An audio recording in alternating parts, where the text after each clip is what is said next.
Hello, everybody. Good evening. My name is Geoff Jackson. Very excited to be here. Love Christmas. Big time fan of Christmas. Love it. Love it very much. Love Christmas movies. Many of those great Christmas films are about people trying to get home for Christmas, but they can't because there are obstacles put in front of them. Jonathan Taylor Thomas was in one, of course. The late, great John Candy was in at least two, as he was in the polka band in Home Alone, and then he was in Planes, Trains, and Automobiles with Steve Martin. The story that I would like to tell you this evening is about after getting home for Christmas and then going back to where I was. So very briefly, regrettably, we only have a few minutes together, so we just have to accept a few things very quickly. I grew up in the Middle East, eastern province of Saudi Arabia. I went to boarding schools in the United States, so it led to a lot of traveling. Freshman year of high school, I fly home, have Christmas, it's great. It's wonderful. My mother makes gingerbread houses. They're gorgeous, they're delicious, they fill up the house, tremendous.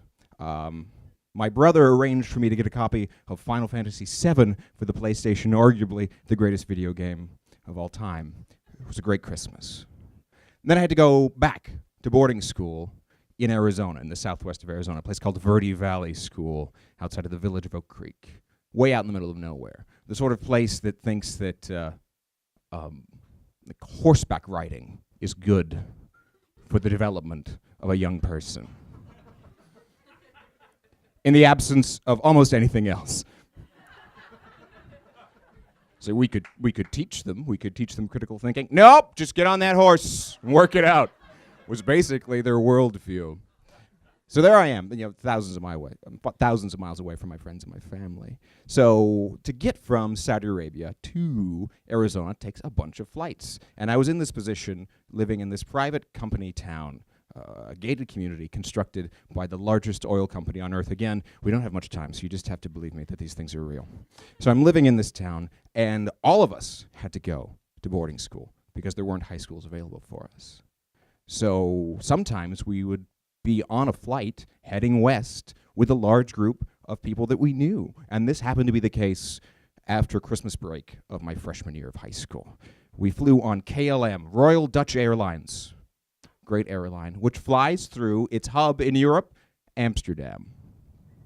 So 14-year-old, 13-year-old me lands in Amsterdam, 6-7 hour layover until I fly further west. Here I am with my peer group. We've heard a rumor that there are these coffee shops in Amsterdam that serve more than coffee.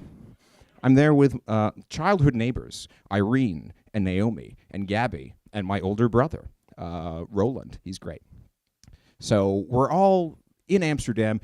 It's before dawn. This is like the late 90s, so there was no way to like, let me just take out my supercomputer and find out where this place is. We just went on a rumor. It's like, I hear that if you get on the train and you take 3 stops and then you get off and then you walk for a little bit, there's this place called the Grasshopper and they'll serve pot to anybody. So that's what we did. We got on this train in Amsterdam. Again, legally a child. I'm on this train far from friends and family. I mean, I'm there with like my brother and my peer group, but there's no adults there. So we get on this train. We go to downtown Amsterdam. We go to this Grasshopper place. We smoke a ton of pot. We smoke way too much pot. We get super duper baked, and miraculously, we get back on that same train, and we all make our flights. Yes. Yeah, thank you.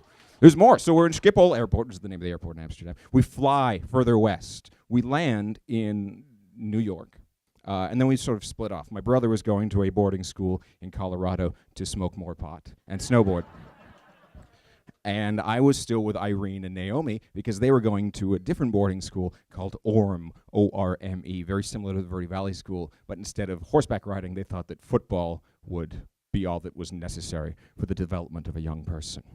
So we fly then from New York to Minneapolis, St. Paul, because KLM was at the time partners with Northwest Airlines. I know, fascinating information. So we get to Minneapolis, St. Paul. It's early January, so of course there's a snowstorm.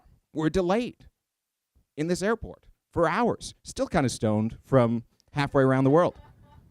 We eventually get a flight from Minneapolis, St. Paul, down to Phoenix. I arrive in Phoenix probably 12 or 13 hours after I was supposed to go to a boarding school that was legally charged with my care. Someone was supposed to be at the airport to collect me, to take me to this boarding school. No one was there. No one at all. So Naomi, Irene, and I drove up to their friend's apartment in Phoenix and smoked more pot. And now at this point, someone would have thought, hey, maybe you should be concerned about like getting back to school.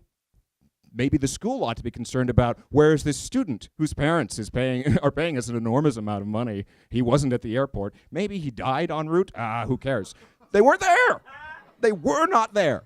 I cannot overstate that point. No one was at the airport to collect a child. So we go to their apartment. We smoke a bunch of grass. We watch Cabin Boy. It's a very funny movie with Christopher Elliott. And then the next morning we get up and we drive, and they dropped me off at the Verde Valley School, where there were a bunch of angry cowboys waiting to meet me. And they said, "Where the hell were you?" I was like, "Oh boy, I just had the best trip ever." "Where were you? Why weren't you at the airport?" They eventually threw me out. Thank you.